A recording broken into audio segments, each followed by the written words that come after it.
लोहे पर जंग लगता है जब पानी की मार पड़ती है, और जिंदगी को जंग लगता है जब अपनी औलाद का दुष्कार मिला करता है, जब अपनी औलाद से उपेक्षाएं मिला करती हैं। एक बात अंतर इतना है कि लोहे को जंग बाहर से लगता है और जिंदगी को जंग भीतर से लगा करता है। बाहर की जंग को मिटाने के लिए कोई रेख मार्ग मिल जाता है बाजार में, मगर भीतर की जंग मिटाने का कोई भी उपाय हमारे पास नहीं हुआ करता है। उस बूढ़े ने बच्चों को पढ़ाया लिखाया, उसकी पत्नी की मौत हो गई, अकेला बुढ़ापा, 2 बेटे, एक डॉक्टर एक इंजीनियर, पढ़ा लिखा के बड़ा किया। बड़ा आश्चर्य होता है मुझे कि एक बाप अपने 4 बेटों को पढ़ा लिखा के योग्य बना देता है, अपने 4 बच्चों को खिला देता है एक बाप, लेकिन 4 बच्चे मिलकर के बुढ़ापे में एक बाप को रोटियां नहीं दे सकते हैं। मेरे भाई, जब छोटे थे तो इस बाप ने तुम्हें खिलाया था, पिलाया था, आज बुढ़ापा है, 4 बच्चे रोटियां नहीं दे सकते उसको। अरे तुमसे अच्छा तो वो बंदर होता है जो नाच नाच कर मदारी का पेट भर दिया करता है। ध्यान रखिए, क्या जिंदगी है हमारी, क्या जीवन है हमारा। अपने ही घर में परायेपन का बोध, ऐसे रहते हैं जैसे पड़ोसी के घर में रह रहे हो। कल तक जहां हुकूमत चलती थी, आज 2 रोटी का भी इंतजार करना पड़ता है। मान्यवर, मां बाप अपने बच्चों की जुबान नहीं दे सकते किसी को। क्या हालात बना दिए हैं कि बुढ़ापे में मां बाप बच्चों के सामने चुपचाप हाथ बांधे खड़े रहते हैं। ध्यान रखिए, उनके पास कुछ नहीं है। उस बूढ़े बाप को बहुएं पसंद नहीं करती थी, फूटी आंख नहीं सुहाता बूढ़ा उनको, बड़ी परेशान हो गई बहुएं। बूढ़े बाप ने देखा, यार इन बच्चों को मैंने पाला पोसा बड़ा किया, आप विचार तो करो एक बार। माँ बाप की तपस्याएं, मैं संत हूं, मैं दिगंबर संत हूं, लेकिन आज मैं आपके सामने कह रहा हूं कि 23 साल हो गए मुझे सन्यास में रहते रहते, लेकिन मैं विश्वास के साथ कहता हूं कि 23 साल में जितनी तपस्या मैंने नहीं की होगी, उससे ज्यादा तपस्या मेरी मां ने मुझे पालने में की होगी। क्या पाते हो तुम अपनी जिंदगी में? मां बाप के एहसान।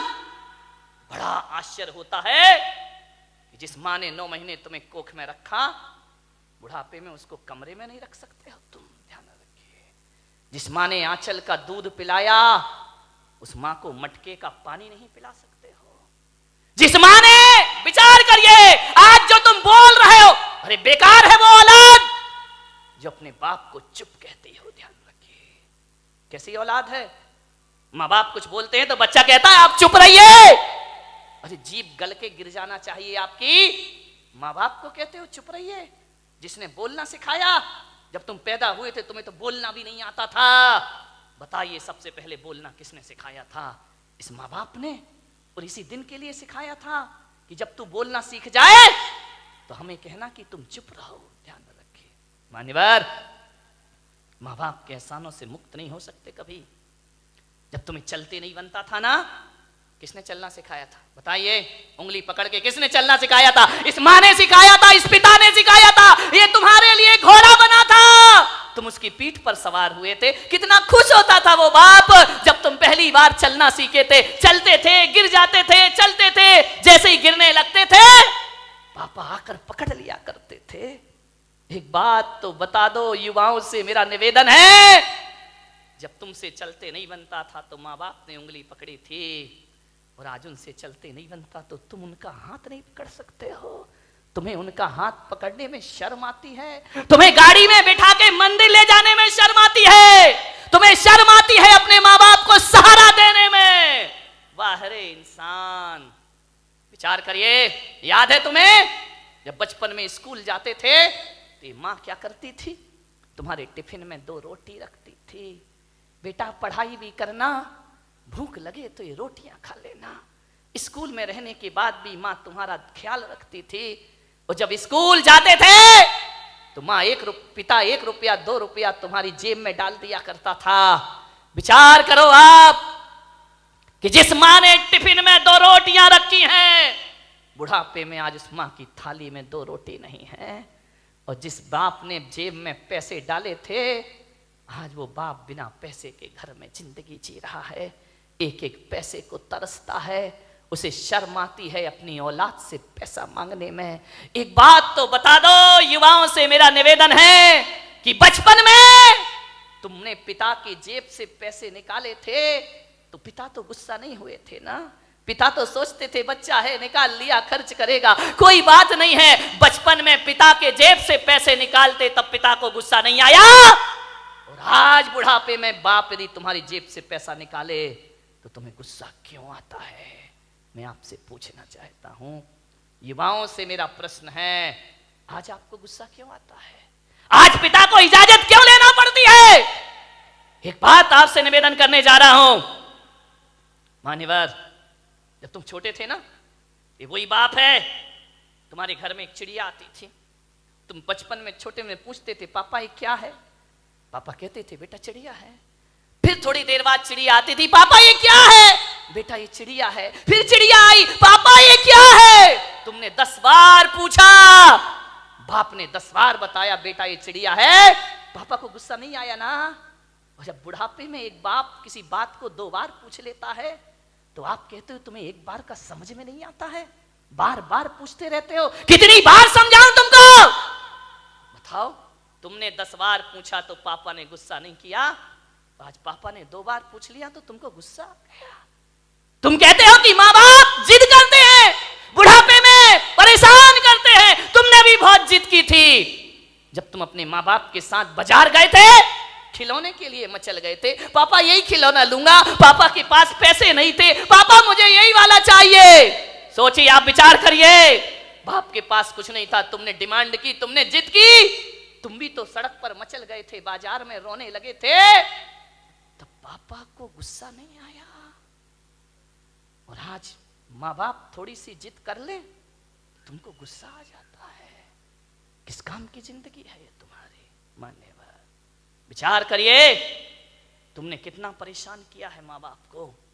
उस परेशानी का यदि 1% भी चुका सको तो माँ बाप खुशी से अपनी जिंदगी जी लेंगे। मेरे भाई, मैं आपसे निवेदन करता हूं, माँ बाप का सम्मान ना कर सको कोई बात नहीं है, ज्यादा उनका मान प्रतिष्ठा ना दे सको कोई बात नहीं, लेकिन मेरा आपसे आज एक निवेदन है, इज्जत ना दे सको कोई बात नहीं, मगर ऐसा तो करो कि माँ बाप इज्जत से उस घर में रह सके, ध्यान रखे। इतना तो कर सकते हो ना कि सम्मान की जिंदगी जी सके। वो क्या करते हम माँ बाप के लिए?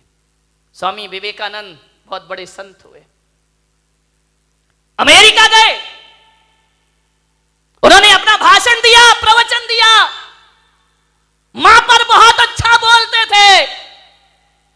वो कहते थे मां से अच्छा कुछ नहीं होता, मां से बड़ा कोई धर्म नहीं होता, पिता से बड़ा कोई धर्म नहीं होता, कोई कर्तव्य नहीं होता हमारा।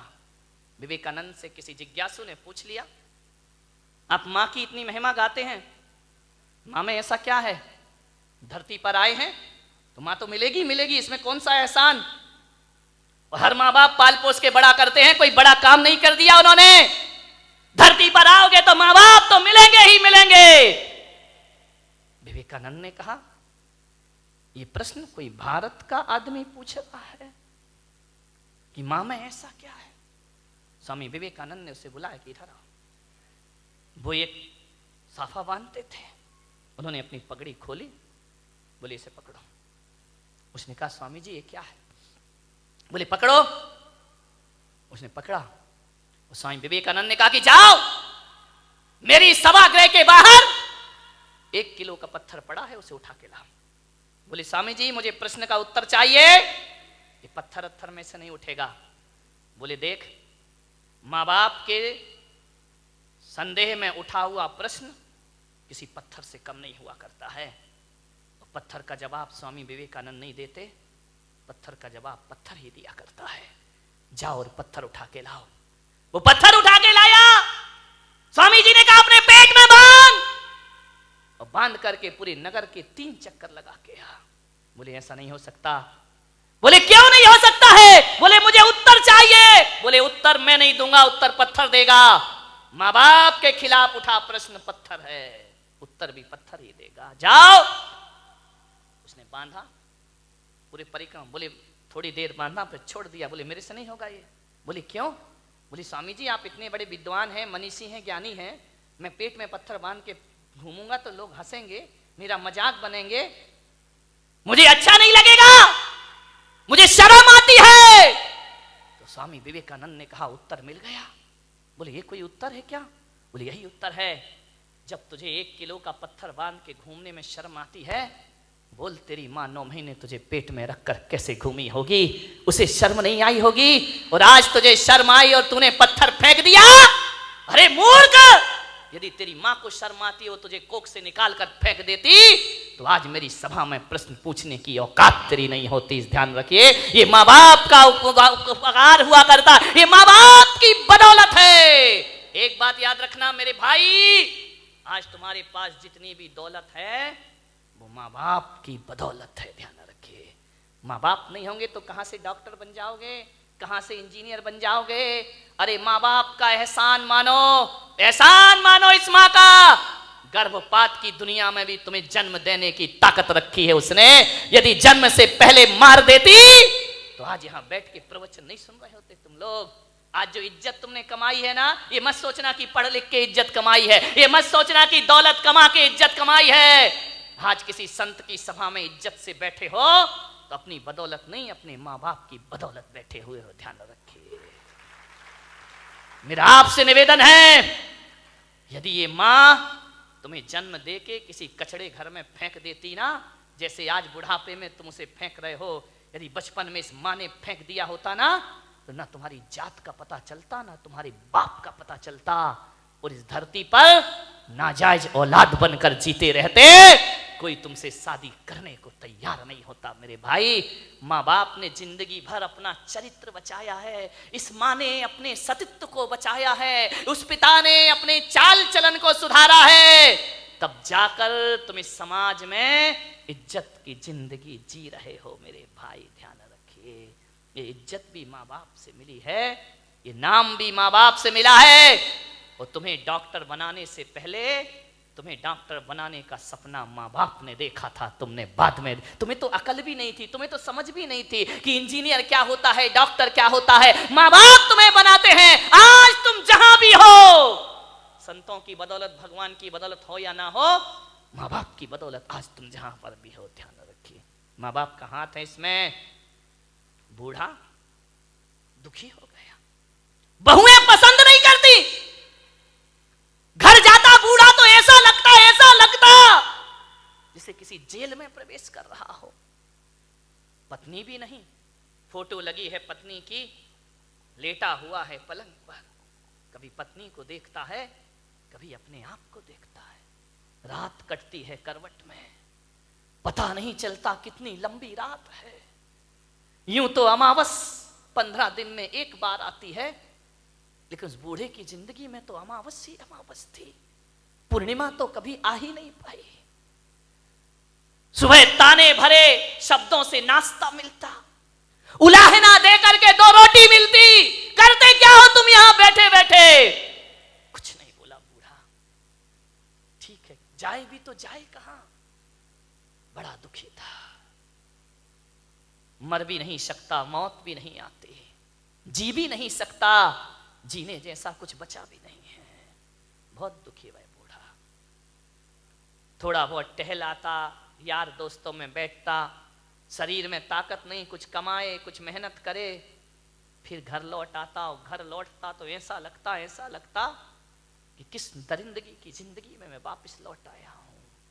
कोई ढंग से बात नहीं करता, बेटे के पास टाइम नहीं, वो क्लिनिक से आता, वो साइड से आता, नहाता धोता, टीवी के सामने बैठ जा। बूढ़े बाप से कोई कुछ नहीं पूछता। मैं युवाओं से निवेदन करूंगा, बूढ़े माँ बाप को बुढ़ापे में कुछ नहीं चाहिए, कुछ नहीं चाहिए। कोई बूढ़े माँ बाप नहीं कहेंगे अच्छा कमरा दो, अच्छा बंगला दो, गाड़ी दो, मोटर दो, अच्छा खाना दो, कोई माँ बाप नहीं। आपसे निवेदन है, जब कोई बेटा विदेश जाता है ना घूमने के लिए, पढ़ने के लिए, यदि वो पत्नी से पूछता है क्या लेकर आऊं, पत्नी कहती मेरे लिए हार लेकर आना। बच्चे से पूछता बेटा तेरे लिए क्या लेके आऊं, वो कहता है मोबाइल लेके आना।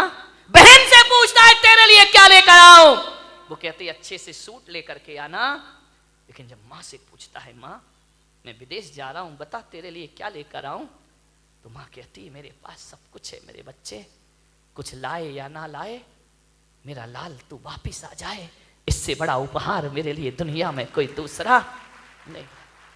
एक माँ है जो केवल तुम्हें चाहती है, तुम्हें बस, बाकी सारे रिश्ते तो तुमसे कुछ चाहते हैं। ध्यान रखिए, तुम्हें चाहने वाला कौन है? मान्यवर, क्या चाहिए एक बूढ़े माँ बाप को? पत्नी डिमांड कर सकती है साड़ी की, आभूषण की, माँ बाप तो नहीं करते। कोई उन्हें अच्छा पहनना नहीं चाहिए, उन्हें अच्छा कपड़ा नहीं चाहिए, उन्हें तो सब जीवन जी लिया है। ध्यान रखना, लड़कों से मेरा निवेदन है, बूढ़े माँ बाप को केवल प्रेम के 2 शब्द चाहिए। रूखी रोटी दे देना, ऑफिस से दुकान से जब भी लौटो 2 मिनट अपने माँ बाप के पास जरूर बैठना, उनका हाल चाल पूछ लेना, समस्या का समाधान कर पाओ या ना कर पाओ 2 शब्द प्यार के बोलना कि पापा जी कोई तकलीफ तो नहीं है ना, कोई कष्ट तो नहीं है ना, आपकी तबीयत ठीक है ना, बस इतना बोल दो। ध्यान रखिए, कुछ नहीं चाहिए माँ बाप को। एक माँ को इतना ही तो सुनना है कि माँ से इतना बोल दे बेटा कि मम्मी तू ठीक है ना। मैं आज आपसे पूछता हूं, एक सच्चा बेटा होगा तो आज जाके घर में माँ बाप से पूछेगा कि माँ बाप, माता पिता जब तुमने मुझे जन्म दिया था क्या सोच के जन्म दिया था? एक बात पूछना प्रश्न अपनी माँ बाप से, क्या सोच के तुमने जन्म दिया था मुझे? आप बताओ पिताजी, जैसा आपने सोचा था मैं उसके अनुसार हूं या नहीं हूं? पूछ लो एक बार अपने माँ बाप से। किन अरमानों से जन्म दे के पाल पोस के बड़ा किया था, मैं आपकी इच्छाओं के अनुरूप जीवन जी रहा हूं या नहीं जी रहा हूं? और माँ बाप यदि कुछ ना बोले तो समझना कि तुम अभी वैसा जीवन नहीं जी रहे हो। और मैं पुलक सागर आपको कहता हूं कि माँ बाप यदि चुप हो जाएं तो कसम खा लेना कि आज से मैं माँ बाप के अनुसार जिंदगी जीने का प्रयास करूंगा। ध्यान रखिए, और जो बेटा ऐसा कर लेगा वो किसी संत से कम नहीं हो।